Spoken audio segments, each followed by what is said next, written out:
Tonight, the Columbia Workshop brings you an adaptation of a story by W. W. Jacobs called The Circular Tour.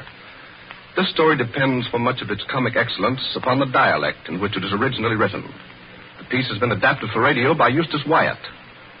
Mr. Wyatt has appeared in many hundreds of radio broadcasts and is known to thousands of listeners as one of the most versatile actors in the profession. That he is also a writer is not so well known to the public. 2 years ago, the Columbia Workshop presented his engaging fantasy, Public Domain, and more recently, High Boy. In tonight's production, Mr. Wyatt will be heard in the part of the cabbie. We present A Circular Tour.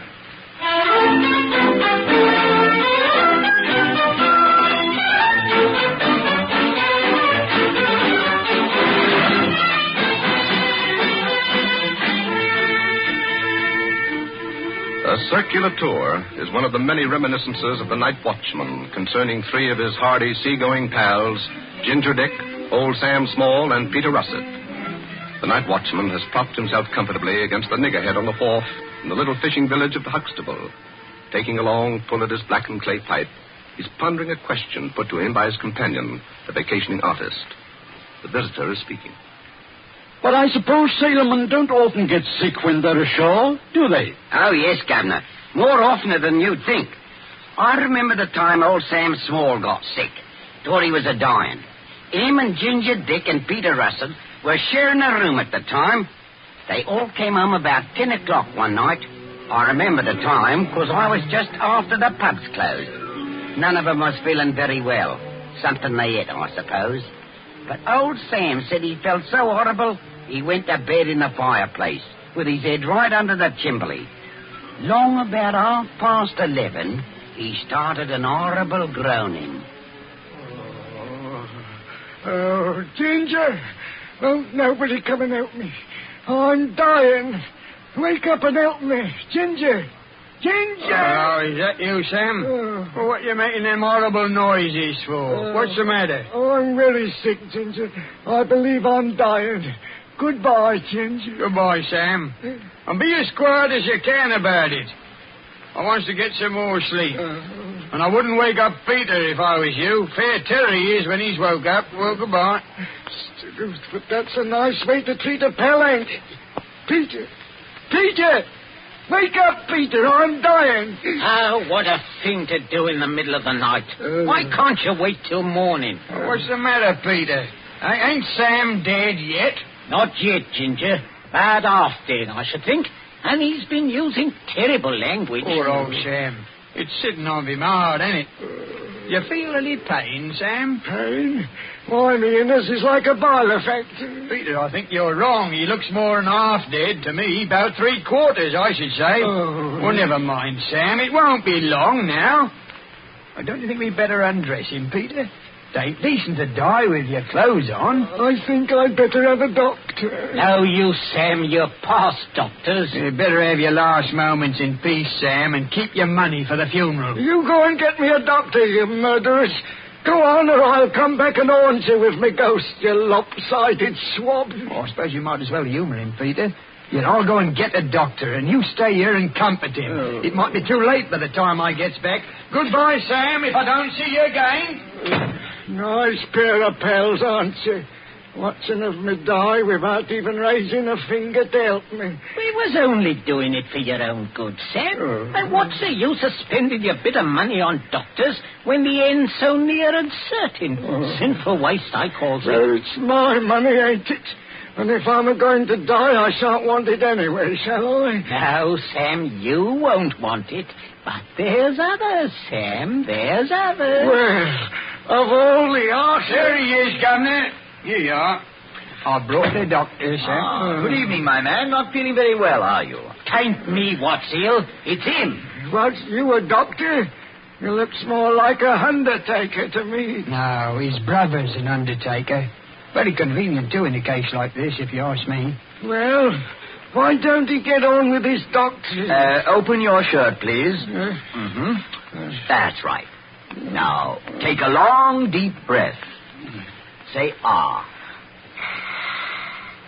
Oh. I thought so. Does it hurt you very badly? It hurts something horrible. Is it serious, Doctor? I'm afraid it is. Very serious. Am I dying? We are not very robust, you know. Do you think he lost the day, Doctor? Yes, he might last the day. Oh. We might keep him alive several days if he does just what I tell him and takes the medicine I send him. Go and ask the landlady for a mustard plaster, will you? A good strong one. All right, Not too strong, Governor. I can't stand much more pain. Why, you ought to be ashamed of yourself, Sam, trying to teach the doctor his job. Well, someone's got to teach him, haven't they? Don't look as if he knows much about it to me. Come, my man. You've got to feel worse before you can feel better. I couldn't feel no worse, and I don't believe as how you could never make me feel no better. Oh, in that case, I'll leave you. My fee is £0.50. If you want this prescription made up, the chemist will charge you £1. By the way, what's your name? You there? Oh, they calls me Ginger. What's the patient's name? They calls him Sam. Sam? Sam what? Sam Small. Sam Small. Thank you. Got to have the full name for the certificate, you know. But you might find another doctor before then. Well, good night. What certificate was he talking about, Ginger? No, never you mind about that, Sam. You won't have to worry about it. What do you mean, Ginger? Do you mean it? Oh, Lord help me. Here's the mustard plaster for you, Sam. Boiling hot and full of wicker. I ain't going to have it, I'll tell you. I ain't no use arguing with him, Peter. If he won't take it peaceful, we've got to force him. Here, come on, I'll sit on his head while you step up. That's right. Get him down. That's right. Now, wait a minute. Poor old Sam. I told you how he was sick. So he is, Mrs. Huggins, horrible sick. And now he's getting violent, fighting. Oh, the beautiful mustard plasters you was kind enough to make for him. Oh, I ain't so sick as all that, Mrs. Huggins. I don't want no mustard plaster. It'll ruin my constitution. Oh, it will it? Not half as bad as what I'll ruin if you don't have it. Come on now, stop that hollering and open your shirt. I don't want it, I tell you. Shut your head, will you? All right, Peter, give me the plaster. No. Oh, there now, it ain't so bad, is it? I'll take it off for it burns bad. I wouldn't take it off too soon, Huggins. You mind your own business, you weasel-faced old toad. Or I'll give you something as you won't take off in a hurry. Now, look here, Huggins. And you too, you old humbug. Nice pair you are to be looking after a man what's dying. Be off with you, both of you. I'll go. Go on, not another word now. Get out. Oh, all right. Now then, Sam, you poor old dear. How do you feel? The plaster's beginning to burn something horrible. Let me have a look. Oh, yes. 'Tis getting a bit raw-like, but we'd better leave it on a few minutes longer. No, take it off now. I'm feeling better, much better. Oh, you poor dear soul. What's the matter with you, Huggins? That's a bad sign, horrible bad. They always feels better just for the end. You're talking through your hat, you old harpy. No, I ain't, Sam Small. Help me. It's gospel truth, I'm telling you, and well I knows. I can remember me poor dear first husband just before he died. Happy as a grig he was. So should I if I'd been him. What's that? I mean, it must be horrible to wake up after you're dead and find you ain't dead after all. Yes, horrible. Well, what's to prevent it? There's ways. After the doctor says you're dead good and proper, I'll have him cut your head off. But supposing I ain't dead and wakes up in the middle of it. Well, we'd be doing our best, wouldn't we? Help me, there ain't nothing no pleasing some people. I'm going to leave you now. You better write a note for Peter and Ginger. Tell them where you'd like to be buried.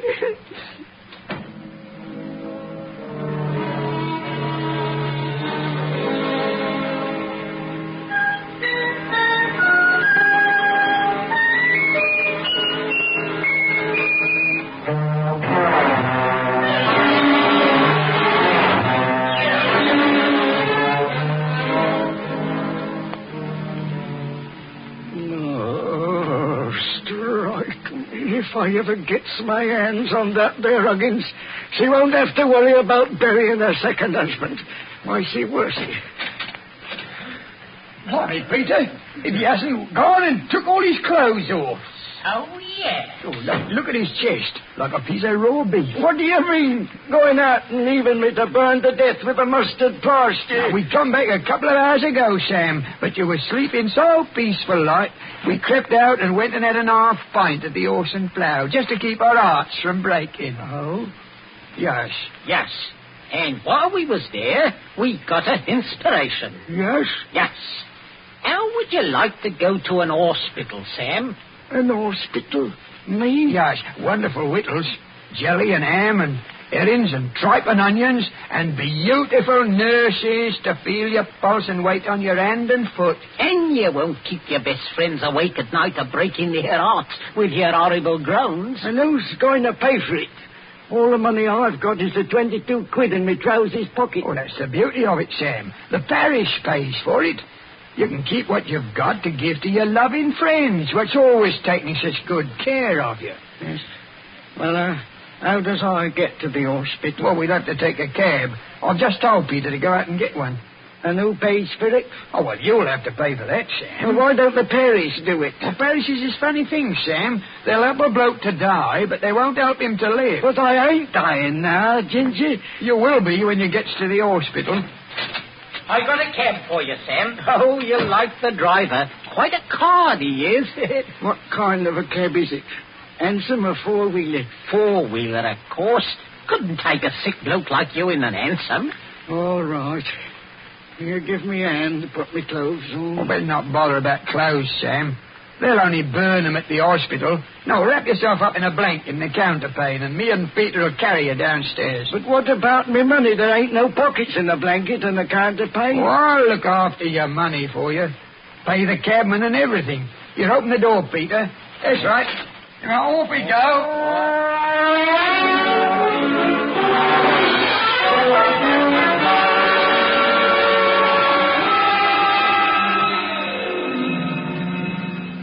All right, driver. You give us a hand to get him in, will you? Right, you're Gibney. Get me getting hold on him. You leave go of that there blanket, will you? You think I want to catch me death of cold? Who you were talking to, eh? Better keep a civil tongue in your head, you had. You was a-pulling the blanket off me. Oh, was I? Well, I wasn't trying to. Squelp me, you ain't no blooming weenus. What hospital you going to take him to, Gibney? Well, we was thinking of the London. London Hospital it is. It'll be 3 and 6pence, and I'll have me money now. You'll have it when we gets there. And suppose you dies on the way, what then? Now, I'll have it now, or you can get out and walk. I wonder if your mother ever had an husband. All right, Ginger. Give him 3 and 6. Think you're getting it? Get on, Horace. Won't take us long to get there. How do you feel now, Sam? Pretty dicky, Peter. Pretty dicky. Never mind, Sam. Think how much worse it'd be if you didn't have me and Ginger looking after you. Would it? Nah. What do you think of that, Ginger? Strike me, some blokes don't know when they're well off. Well, it's hard to tell sometimes. Now, look here, Sam. Hey, here, what are we stopping for, eh? Beg pardon, Gibney. Have you got any particular fancy for the London Hospital? No. Why? Well, I suppose it don't make no difference if you're dying like your mate says you are. What do you mean? Nothing. Only I suppose I've drove nearly 500 blokes to that there hospital one time and another, and only one on 'em ever come out alive.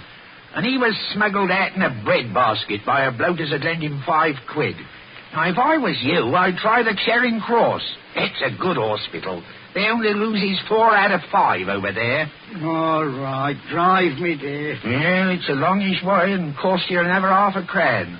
I'd try the London if I was you. You do as I say and drive me to Charing Cross. Give him $50, Ginger. Waste of money, I calls it, with you so near the end.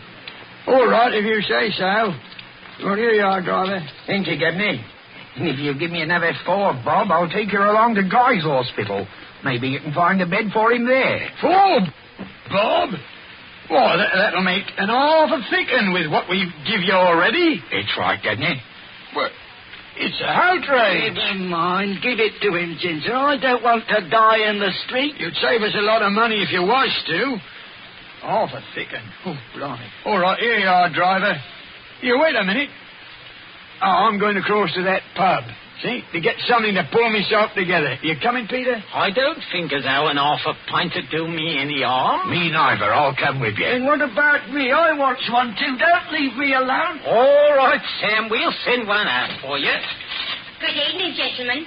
What can I have the pleasure? Can't get a forkney, please, miss. Yes, That's about right for me too, all miss. right, sir. Well, if you ain't a pair of mind readers, that's exactly what I'm a-going to have. Oh, is it? And who's you going to pay for it? Governor, you surely don't expect me to pay for me own drop of beer after all the trouble I've had to get in of you here? Where's my half pint? Yeah, I'll get your pal outside what's dying. You won't even give him a drink. Nice pair of blokes you are, I must say. All right. Here, miss. Send one out to the gentleman in the cab, will you? This ain't a cafe in Paris. Why don't he come in and get it? He can't. He's dying. Dying? Whatever of? These two blokes here's got all his money. They're starving of him to death. Oh, here, Harry, take this out to the gentleman in the cab. And we'd better be getting out ourselves. What do you think, Ginger? What say as we has just one more, eh? Oh, don't suppose it'd do us any harm. But only one, mind you. You fill 'em up, miss, will you? 3 half pints it is, sir.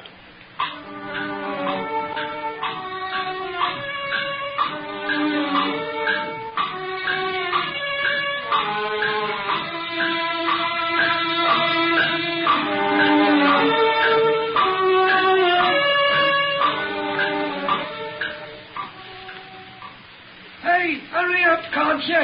Do you want to keep me waiting out here all night? Yeah, there's your pal hollering for you. Poor old Sam. Well, Peter, I suppose as how we'd better be getting of him to the hospital. Might as well.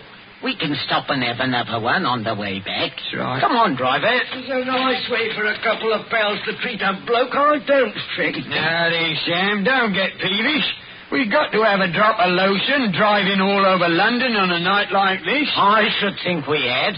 And we could have been in bed hours ago if it hadn't been for you and your sickness. Now, shut your head and get in and take me to the hospital. All right. Half a mo, Governor. There's a little matter of fare first. What? Well, we paid you your fare. Yes, for taking of you to the hospital. But there's 5 bob extra for waiting. What? 5 bob? That's what I said. 2 hours at $1.50 an hour. That makes 5 bob, don't it? Well, of all the slit-eyed buzzards as ever I see... Now, that's enough of that. You're going to pay me or ain't you? No, we ain't. All right. Get him out of my cab and I'll go on home. Oh, pay him, Ginger. It's my money. You mind your own business and speak when you're spoke to. Go on, get inside, Peter. I'll attend to this. All right, Ginger. Here. You're not inside the pub, inside the cab. Yes, strike me ugly. Here, Peter, come back here. Bill, what's the matter Well, now? look. Where? Go there. Well, I don't see Well, nothing. of course you don't. Where's the cab? Gone. Truth almighty. And where's Sam? Well, he's gone too. Kidnapped. Poor old Sam. At his age, and half dead, too.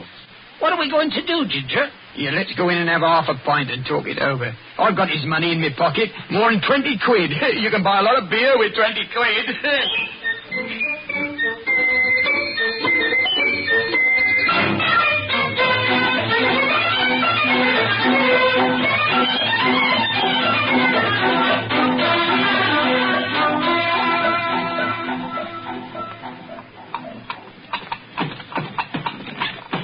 Whoa, Horace.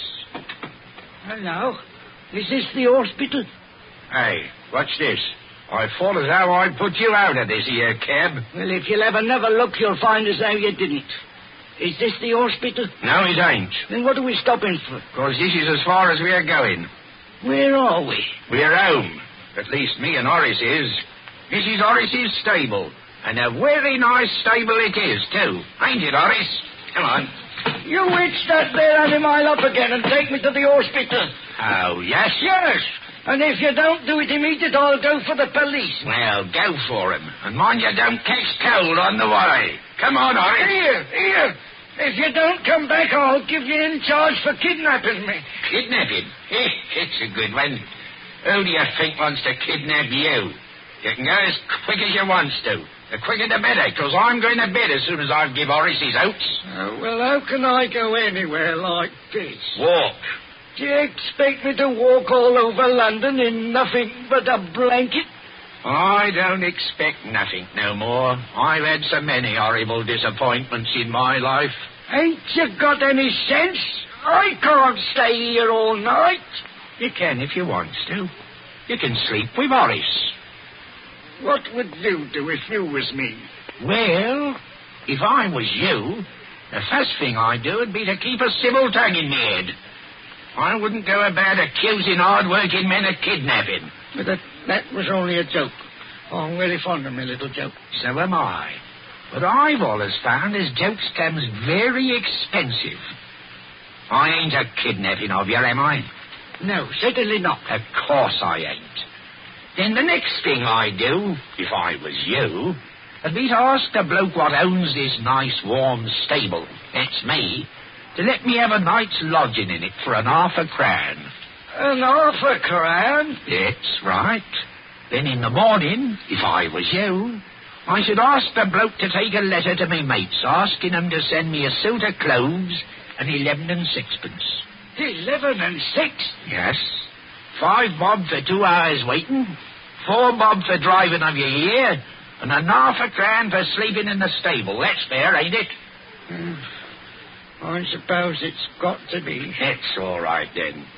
Come over here and I'll get you some straw to lie on. Here we are. Get over, Horace. There. You'll be happy as a snuggie. Mind you don't knock the lantern over and burn yourself to death. Good night. Oh, strike me if this ain't an how to do.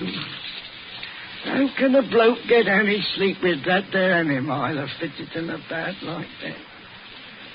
Oh, wait till I gets hold of Peter and Ginger.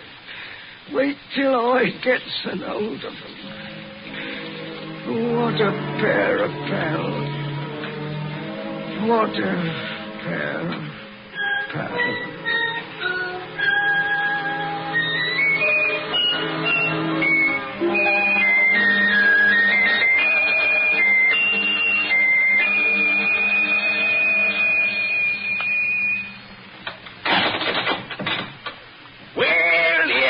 Again. How are you, Gibney? Have a good night?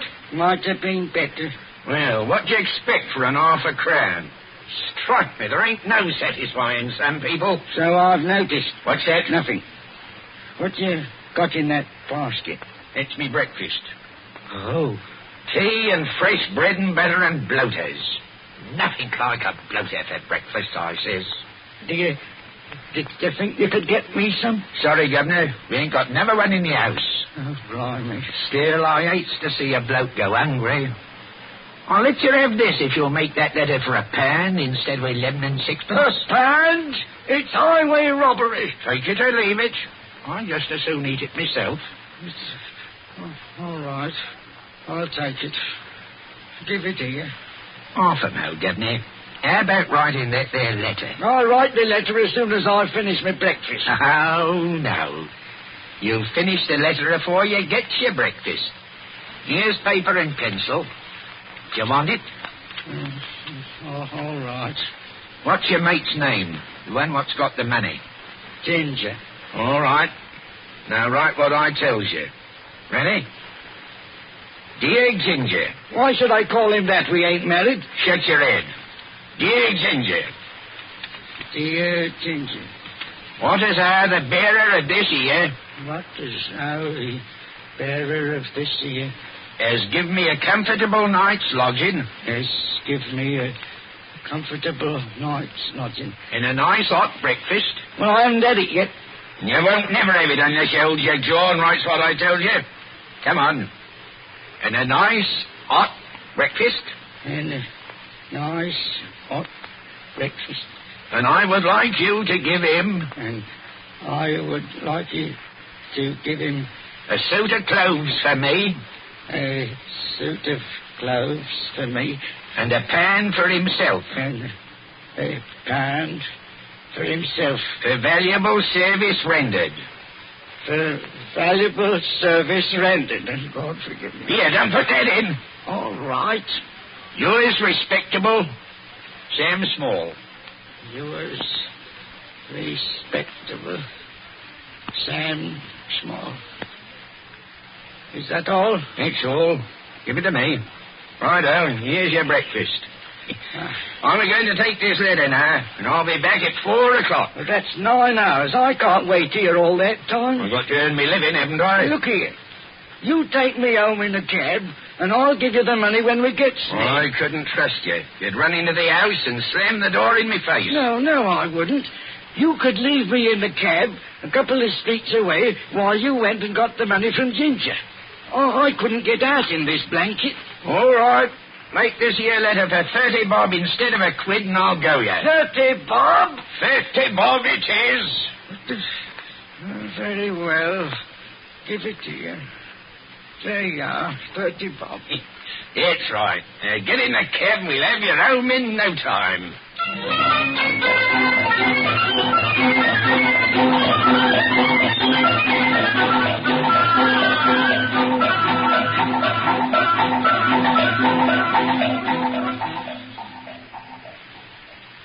Well, this is a nice thing. The landlady says they haven't been home all night, neither on 'em. I suppose they've been looking for me. I wonder. Well, what are we going to do? Let me go into the house and wait for 'em, and I'll send you the money when they comes home. I'll let you go in, but you needn't send the money. I'll call for it. All right. Here, give me an hand. What time will you be back for the money? In about 3 hours. And mind you got it. Hey, wait a minute. Suppose they've been out in the loose and have spent all your money. What then? Oh, that's all right. That won't make no difference. Won't make no difference? No difference at all. Not to you, I mean. Goodbye. Oh, blimey.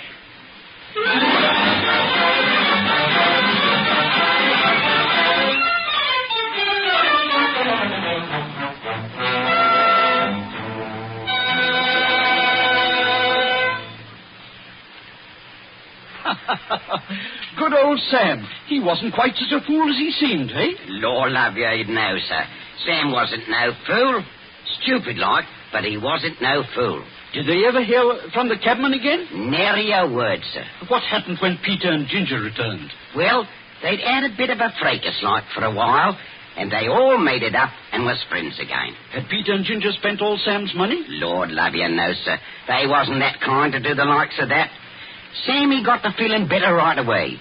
So they all went out that very same day and had a right proper time together. And when the money was all gone, I suppose they found another ship. Yes, sir. The three of them together. Ginger said as how if there was to be any dying to be done, they might as well do it afloat.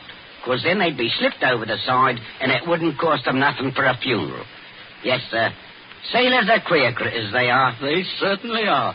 Thank you, Watchman. Perhaps you could use this on your way home. Oh, thank you, sir. Thank you. I do pass right by the Crown and Anchor, I do. This wharf gets mighty cold afore morning, sir. Thank you very much, sir. Good night. Good night, sir.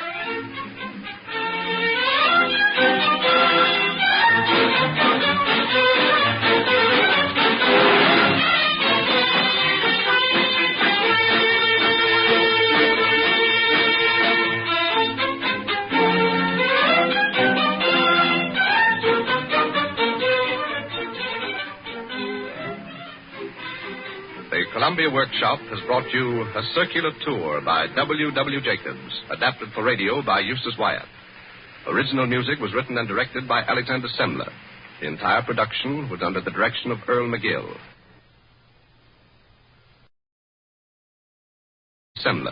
The entire production was under the direction of Earl McGill.